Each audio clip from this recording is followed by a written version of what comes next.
कानून व्यवस्था है आपकी, सब कुछ है आपके पास, फिर भी जो है महिलाओं पर रेप नहीं रोक पा रहे हो, हत्याएं नहीं रोक पा रहे हो।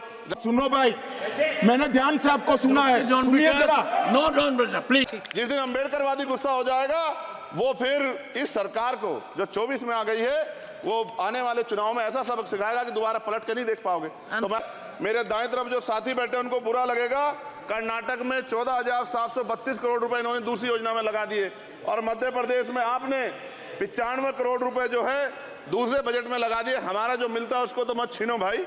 एमएसपी की लीगल गारंटी कोई बात नहीं हुई है। किसानों को जो 6,000 रुपए मिलते हैं उसको बढ़ा के 12,000 रुपए करना चाहिए और फसल बीमा जो है उसका सारा प्रीमियम सरकार भरे, किसानों पे बोझ ना लगे। रिजर्वेशन प्रमोशन में लागू नहीं किया गया, पुरानी पेंशन को बहाल नहीं किया गया, इस पर चर्चा नहीं हुई। देश में मनरेगा समय न्यूनतम मजदूरी की दर 700 रुपए होनी चाहिए, समान काम समान वेतन पॉलिसी लागू होनी चाहिए। जो रसोई की चिंता करते हुए 500 रुपए प्रति सिलेंडर से ज्यादा के दाम नहीं होने चाहिए, जो महिलाओं को राहत मिल सके। बिजली के दामों में भी कमी होनी चाहिए। बेरोजगार युवाओं को 5,000 रुपए भत्ता मिलना चाहिए, जो बेरोजगार युवा जो है अपनी पढ़ाई या अपना खर्चा उठा सके। मैं अपने क्षेत्र के विषय में महोदय आपसे कहना चाहता हूं कि पश्चिम यूपी में नगीना में एक एम्स बनना चाहिए, एक IIT बननी चाहिए, एक IIM बनना चाहिए। नगीना लोकसभा में उद्योग धंधे लगने चाहिए। नगीना की कताई मिल जो है उसको पुनः शुरू कराना चाहिए। RRTC जो योजना है सरकार की उसको मेरठ से आगे बढ़ाकर मुजफ्फरनगर, सहारनपुर से नजीबाबाद नगीना होते हुए उसको नगीना तक ले जाना चाहिए। साथ साथ नजीबाबाद से मुंबई के लिए एक ट्रेन चलनी चाहिए और नगीना, श्योरा, किरतपुर में रेलवे के ओवरब्रिज बनने चाहिए। सभापति महोदय, सामाजिक न्याय मंत्रालय को 13,000 करोड़ रुपए दिए गए और जनजाति कार्य मंत्रालय को 13,000 करोड़ रुपए दिए, कुल 26,000 करोड़ रुपए, जो कुल बजट 48.20 लाख का लगभग 0.54% है।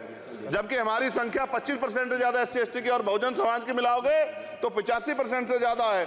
और हमारे विकास के लिए सरकार 1% बजट 1% पैसा खर्च कर रही है, जो मिलना हमें चाहिए, जबकि मिलना हमें 25% चाहिए। ये ऊंट के मुंह में जीरा के समान है, कहावत हमने बहुत दिन सुनी थी। पिछले लंबे समय से हमारे साथ धोखा हो रहा है, लेकिन अब ये नहीं चलेगा। चंद लोगों की तराजू से देश के संसाधन नहीं बटेंगे। इस देश का बहुजन समाज बर्दाश्त नहीं करेगा। संसाधन का बंटवारा संख्या के आधार पे होगा। माननीय काशीराम साहब नारा लगाए थे, ना तो वोट हमारा राज तुम्हारा चलेगा, और आज हम कह रहे हैं ना ही वोट हमारा और नोट तुम्हारा चलेगा। इस बात का भी ध्यान जो है सरकारों को देना पड़ेगा। आपके माध्यम से सरकार से मेरी एक मांग है, सरकार इस योजना का लाभ भी अपने आप ले ले, सरह भी ले ले कि 1 लाख रुपए सालाना बहुजन समाज के अत्यंत गरीब परिवारों को दे। 10 लाख करोड़ रुपए खर्च होंगे, लेकिन इस 1 लाख रुपए की योजना से एक झटके से परिवार गरीबी की रेखा से ऊपर आएगा और इनके बच्चों को कुपोषण खत्म होगा, अच्छी शिक्षा मिलेगी, महिलाओं को सम्मानजनक जीवन मिलेगा और इससे वास्तव में सबका साथ सबका विकास का नारा सार्थक होगा। अगर प्रश्न ये होगा कहां से आएगा, तो उसका जवाब ये है कि जब अमीरों का 16 लाख करोड़ रुपए माफ हो सकता है, कॉर्पोरेट टैक्स का घटाकर लाखों करोड़ रुपए का चुना सरकारी खजाने को लगाया जा सकता है, पेट्रोल डीजल के दाम 10 गुना एक्साइज ड्यूटी बढ़ाई जा सकती है, तो गरीबों को सरकार पैसा क्यों नहीं दे सकती। महोदय, समय आ गया है, अब निजी क्षेत्रों में आरक्षण की व्यवस्था होनी चाहिए।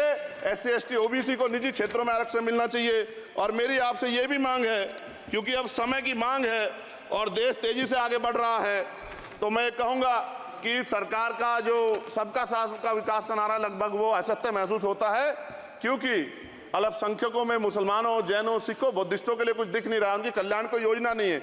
मदरसों को जो बजट मिलता था वो कम कर दिया गया है। आर्थिक तंगी से लोग मर रहे हैं। इंटर्नशिप की बात हुई है, परमानेंट रोजगार नहीं है। और दिल्ली में क्या हुआ बच्चों के साथ कल, उनकी सुरक्षा की जिम्मेदारी क्या है? वो आए तो बनने थे IAS IPS और बन क्या गए, लाशें बन के गए। यहाँ से कोई ध्यान नहीं दे रहा है, किसी की नजर नहीं है। साथ साथ मैं आपसे ये भी आग्रह करूंगा कि हम ग्रामीण क्षेत्रों से आए लोग देश से बड़ा प्रेम करते हैं और हम ये महसूस करते हैं कि सरकारें हमें सुनेंगी, सरकारें हमारे बारे में सोचेंगी। लेकिन ऐसा महसूस हो जाता है आज़ादी के 75 साल बाद, और जिसको अमृत काल कहा जा रहा है, आज भी SC ST OBC के लोगों पर अत्याचार हो रहा है।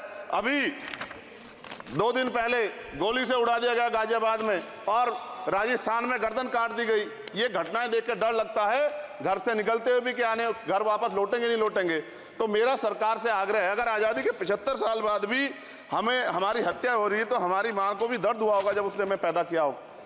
हमारी बहनों को भी हमारे खोने का दर्द होता होगा। कैसी कानून व्यवस्था है आपकी, सब कुछ है आपके पास, फिर भी जो है महिलाओं पर रेप नहीं रोक पा रहे हो, हत्याएं नहीं रोक पा रहे हो, गरीबों, दलितों, पिछड़ों, किसानों, मजदूरों की जान नहीं बचा पा रहे हो। किसान सुसाइड कर रहा है, नौजवान सुसाइड कर रहा है, और बड़ी बड़ी बातें होती हैं, इधर भी अच्छे लोग हैं, इधर भी अच्छे लोग हैं, लेकिन अच्छाई तब होगी जब जमीन पे भी कुछ काम दिखाई देगा। और जमीन पे महोदय कोई काम दिखाई नहीं दे रहा है। जब कोई योजना की बात आती है तो सरकार हमसे मुंह मोड़ लेती है। आप बताइए, एजुकेशन का बजट कम कर दिया, हेल्थ का बजट कम कर दिया। मैं अपने क्षेत्र में गया तो आप विश्वास कीजिए, डॉक्टर नहीं है, स्कूल में मास्टर नहीं है, और कोई भर्ती ऐसी नहीं जिसका पेपर लीक नहीं होता है।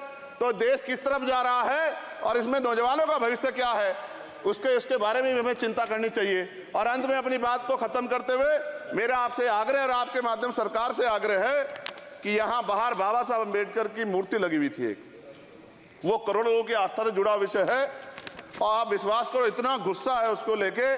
मेरी आपके माध्यम से, मैं हाथ जोड़ता नहीं हूं, लेकिन मैं हाथ जोड़ के आपसे आग्रह कर रहा हूं कि प्रधानमंत्री जी, सरकार से हमारी आग्रह कि वो अम्बेडकर वादियों के सम्मान का ध्यान रखते हुए, उनके जो है दिल की पीड़ा को समझते हुए, दर्द का ध्यान रखते हुए उस मूर्ति को पुनः स्थापित करा दीजिए। अगर इसमें कोई राजनीतिक कारण अलग बात है, लेकिन मैं कंक्लूड कर रहा हूं। मगर मैं आपसे कहना चाहता हूं, इसमें बहुत गुस्सा है। जिस दिन अम्बेडकरवादी गुस्सा हो जाएगा, वो फिर इस सरकार को जो 24 में आ गई है, वो आने वाले चुनाव में ऐसा सबक सिखाएगा कि दोबारा पलट के नहीं देख पाओगे। तो मैं आपका धन्यवाद करता हूं, और मुझे विश्वास है कि सरकार मेरी बातों पे गौर करेगी और गरीबों के बारे में सरकार सोचेगी, गरीबों को आगे बढ़ने के अवसर प्रदान होंगे। धन्यवाद।